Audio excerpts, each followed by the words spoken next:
So, we are back again guys. Hold up. Hold up. So, today guys, may dumating tayong package. Meron tayong iPhone 15. 4,000 pesos ko nakuha. So, alam natin na peke na to. Okay. So, ito yun. Okay. Ito yung legit natin. Binili ko to sa Power Mac. So, andyan yung price. Okay. Kitang-kita kung magkano siya nakuha. Pati yung likod niya, makikita niyo yung difference. Tapos, ito yung iPhone 15 na fake. I-compare natin tong dalawang to para makita natin yung difference. Tapos meron pa ako padating isa. Kasi, guys, ikwento ko lang sa inyo. Habang nagbabrowse ako sa internet, nakita ko to, umorder ako. Tapos may nakita akong iPhone 15 Pro Max din, worth 8,000 pesos. In-order ko. Yun, padating pa lang yun. 5K to 4,000 pesos. Kinuha ko to. Alam ko na kagad expectation ko dito. Gusto ko lang makita kung ano itsura ng peke sa legit. So, first thing first, buksan natin yung 15 Pro na legit. Dito guys sa peke, walang ganun. May kita nyo naman hindi friends. Okay. Madaming sulat dito. Dito sa peke, wala masyado. Unbox natin itong dalawa. Tanggalin natin to. Bam!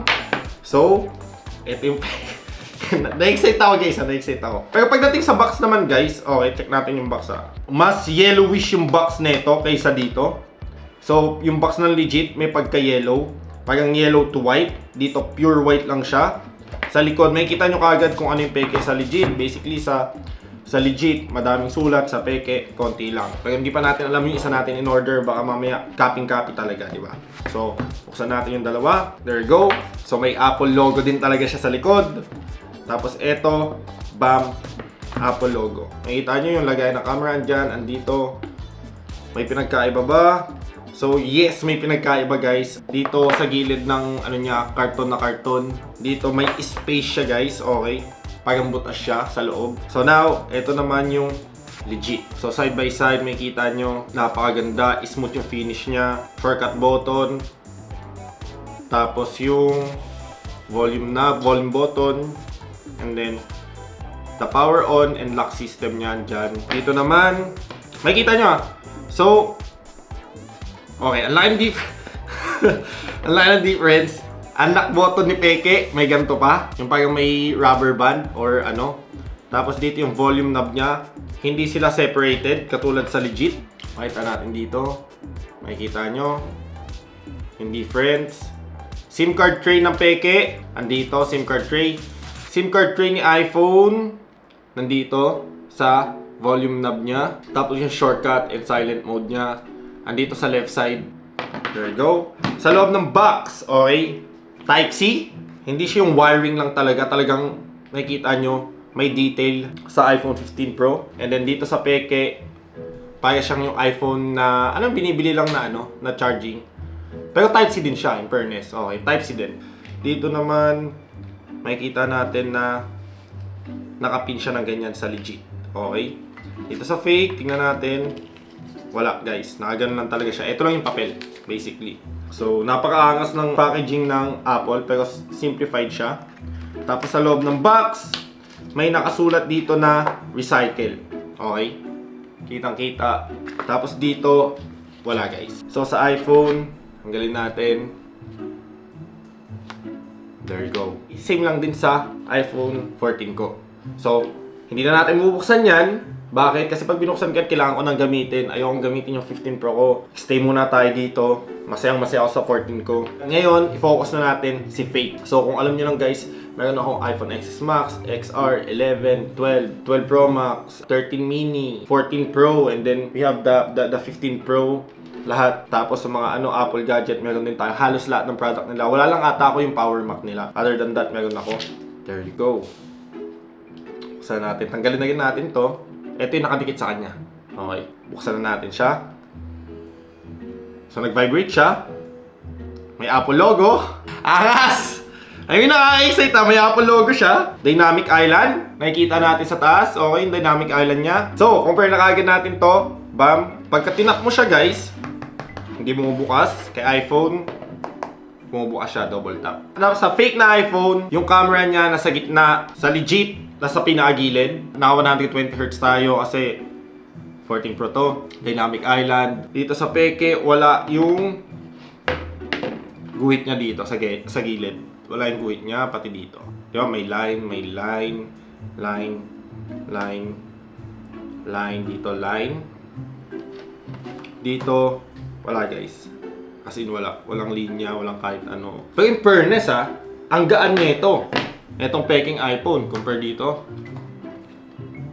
Mas magaan pa rin to kaysa dito sa 15 Pro na pinagaan na. Compare mo dito, mas mabigat to, yung 14 Pro kaysa dito sa 15. Pero ito, mas magaan pa to kaysa dito sa 15. Pakita natin, buksan natin. Alright, so iPhone na Android siya. Grabe ka na, 2024. Kailan ka ba matatapos? Apple sa likod, Android sa loob. Oh. Hindi ko alam. Ito, 120Hz to. The 14 Pro is 120Hz, okay? So, napaka-smooth niya. Smooth gamitin. Lahat super smooth. Kitang-kita nyo kaagad. Ito, baba lang natin yung bright. Napaka-lag niya guys. Super lag. Ang lag! Grabe! Hindi ko alam kung 60Hz to. Etong peking iPhone na to. Parang 30 lang eh. Parang di ko alam. Super lag niya guys. Okay. Yan yung lalabas pagka binaba mo. Yung scroll mo. And then left to left. Yan yung lalabas. Diba? And then yung mga shortcut niya. Lahat-lahat. Now dito, if ever na i-scroll mo siya left to left, pag in-scroll down naman natin, ganito yung lalabas. Alam nyo guys, sa Power Map, ito yung naganda. I mean, legit store sila, alam naman natin. Pero pag kayo, bibili kayo ng iPhone nyo, please, buksan nyo muna, tapos buksan yung iPhone para makita nyo. Now, we have the iPhone 13 mini over here, which is favorite ko tong gamitin. Ito yung pinalalabas ko palagi. Ito, 60Hz to. Makikita nyo naman yung difference eh. Ito yung iPhone 14 Pro, sa 13 mini. So ito alam kong 60Hz, ito 120Hz kasi pagka in-scroll ko siya, mas smooth yung 14. Mas smooth yung 14 Pro kaysa dito sa 13 mini. But then dito, I don't know, 30Hz lang ata tong screen na ito. So, makikita nyo dito yung Safari yung Safari nila. Buksan natin. So, Google.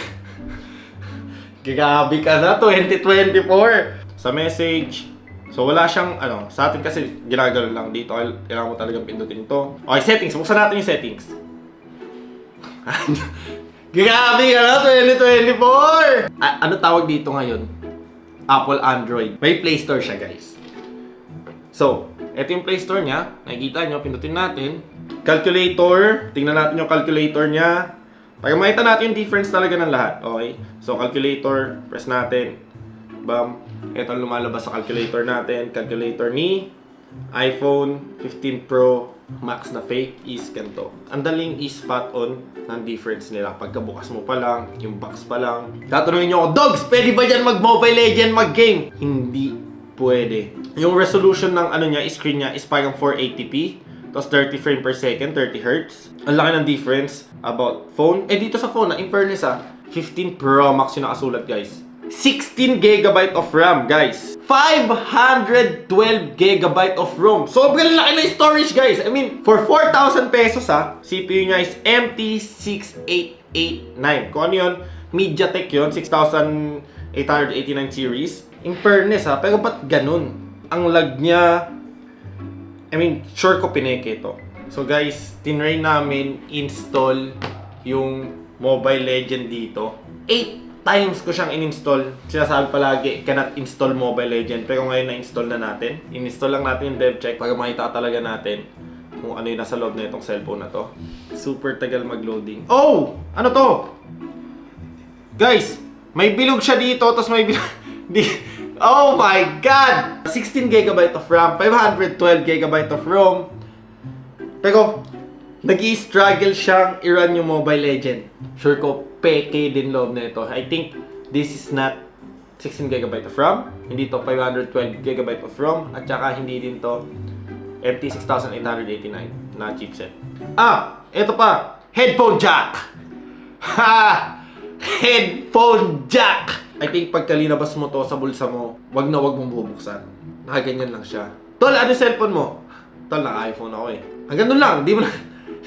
Hindi mo na pwede pang buksan to. Pag nakita nila yan, tapos nakita nilang pagkabukas mo ng ganyan, may Play Store, men. Magtatawanan ka.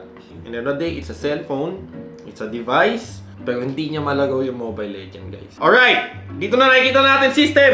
Storage! 32GB of storage! RAM!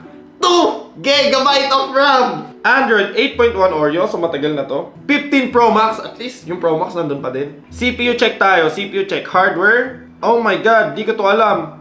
ARM V7 processor. Yung display, 720p. Refresh rate, 60Hz. Other, wala siyang fingerprint. So, peke din yung fingerprint niya. Capacity reported by system, 6,000 mAh battery. Capacity estimated 2,750.